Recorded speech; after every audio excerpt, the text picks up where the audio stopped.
Pero wala pa sa history na repair. Wala pa. Ngayon lang. Ngayon lang. Tingnan natin wait lang. Nagkakameron siya bar line. Tapos wala na siya. Tayo nabalik pa rin. Nagbabar line pa rin. Anong tatak nito? Hari? Hari. Hari na ilang inches to sir? 42. 42 inches. Subukan natin kung kaya ma-repair. Ang panel lang sira yan. Panel. Sir, subukan natin repair. So yun, nabuksan na natin yung TV nila sir. Check natin kung nasa ang problema.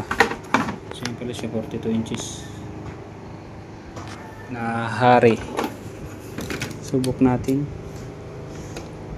Hang natin tong kabila.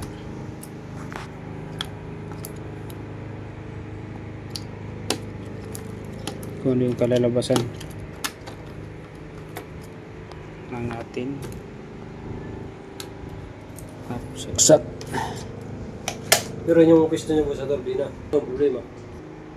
Tingnan natin kung natin.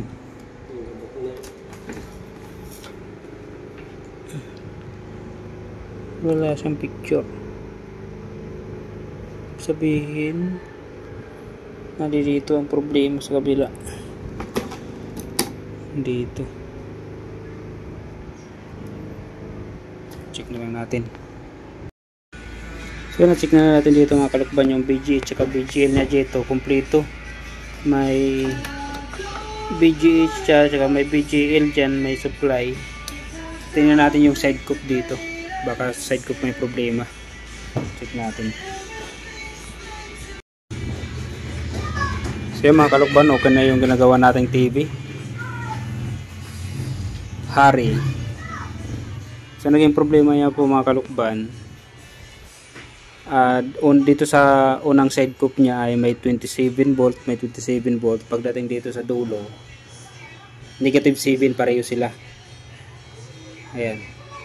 So ngayon nag-jumper ako dito mga kalukban. Ay ito negative 7, dito 27 volt, 27 volt, 27 volt, negative 7. So ngayon ginawa ko mga kalukban, ayan, nag-jumper ako mula dyan. Ayan. Medyo pag ginagalaw siya na kurap. Ayan. Yan ang may problema mga kalukban yan.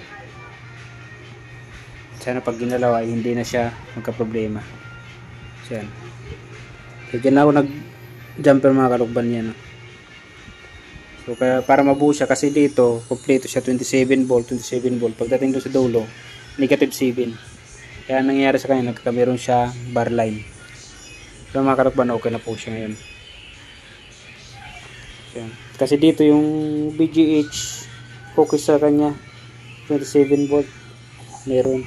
Nag-check tayo. Tapos pagdating dito, okay, 27 volt meron. Pagdating lang sa dulong wala. So yung mga kalukban, okay na siya. So yan, okay na yung TV nila sir. Hari Appliance. So repair panel lang po ginawa natin dyan mga kalukban. Okay na siya.